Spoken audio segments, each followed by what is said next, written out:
قال رسول الله صلى الله عليه وسلم اتق الله حيثما كنت واتبع سيئة الحسنة تمحوها او كما قال صلی اللہ علیہ وسلم۔ اللہ کے رسول صلی اللہ علیہ وسلم نے فرمایا، اللہ سے ڈر تو جہاں کہیں بھی ہو، اگر تم سے کوئی برائی سرزد ہو جائے تو اس کے بعد نیکی کر، نیکی گناہوں کو مٹا دے۔ اللہ کے رسول صلی اللہ علیہ وسلم کے اس ارشاد میں دو نصیحتیں ہیں جو دین دنیا کے لحاظ سے جامع ترین نصیحت ہے، دین دنیا کے فوائد حاصل کر سکتا ہے اگر ان دو نصیحتوں کے پیش نظر زندگی گزارے۔ اول یہ کہ اتق اللہ، اللہ سے ڈر۔ یہ خوف خدا بہت بڑی نعمت اور بہت بڑی دولت ہے، اس کو تقوی کے نام سے بھی یاد کیا جاتا ہے۔ تقوی کا ادنا درجہ یہ ہے کہ انسان شرک سے بچ جائے، اور تقوی کا اعلیٰ درجہ ہے کہ اللہ تعالیٰ کے ما سوا ہر ایک سے اس کی نظر ہٹ جائے۔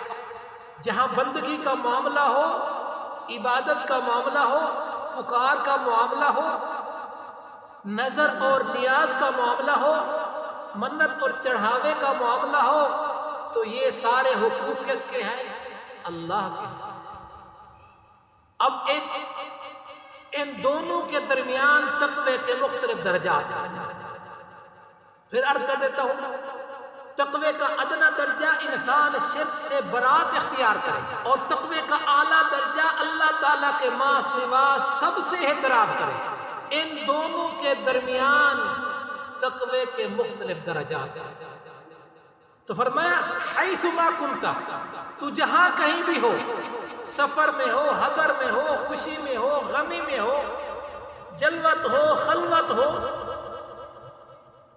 صحت ہو، بیماری ہو، تمنگری ہو، تنگ دستی ہو، جہاں کہیں بھی ہو، جس حال میں ہو، تو دل میں یہ خیال ہو کہ میرا اللہ میرے پوشیدہ راز سے بھی واقف ہے، وہ ہر حال میں مجھے دیکھ رہا ہے۔ ما یکون من نجوی ثلاثۃ الا هو رابعهم، قرآن ترغیب دیتا ہے، تعلیم دیتا ہے، اور ہمارے عقائد کے ساتھ ساتھ ہمیں اعمال کی تربیت بھی دیتا ہے۔ تین ہو تو چوتھا اللہ ہوتا ہے، ولا خمسۃ الا هو سادسهم، تم پانچ ہو تو چھٹا اللہ، ولا ادنی من ذلک ولا اکثر الا هو معهم اينما كانوا، تم 6 سے زیادہ ہو جاؤ یا 6 سے کم ہو جاؤ تو اس وقت بھی اللہ تمہارے ساتھ ہے، وہ دیکھ رہا ہے۔ قرآن مجید میں دیکھیں، احادیث رسول اللہ صلی اللہ علیہ وسلم میں دیکھیں تو اتق اللہ، اتق اللہ، اتق اللہ، اتق اللہ، اتق اللہ کے الفاظ قرآن مجید اور احادیث میں کثرت سے استعمال ہوئے ہیں۔ اور آگے فرمایا وَاتَّبِعِ السَّيِّئَةَ الْحَسَنَةَ تَمْحُوهَا، اور اگر گناہ ہو جائے، بشری تقاضے کے پیش نظر کوئی لغزش ہو جائے، غلطی سرزد ہو جائے، تو اس کے بعد نیکی کر۔ کیوں؟ قرآن مجید بتاتا ہے ان الحسنات یذہبن السیئات، نیکی گناہ کو بہا لے جاتی ہے، مٹا دیتی ہے۔ علامہ طیبی رحمۃ اللہ علیہ فرماتے ہیں اگر انسان سے کوئی گناہ ہو جائے نا تو اسی کی جن سے نیکی کر دے۔ مثلا شراب پی ہے، اس کے بعد کوئی چیز اللہ کے نام پہ کھلانے پلانے والی صدقہ کر۔ اگر گانے بجانے میں وقت صرف کیا، ضائع کیا، تو پھر قرآن پاک کی تلاوت کر دے۔ خلاف شریعت کوئی مجلس قائم کی،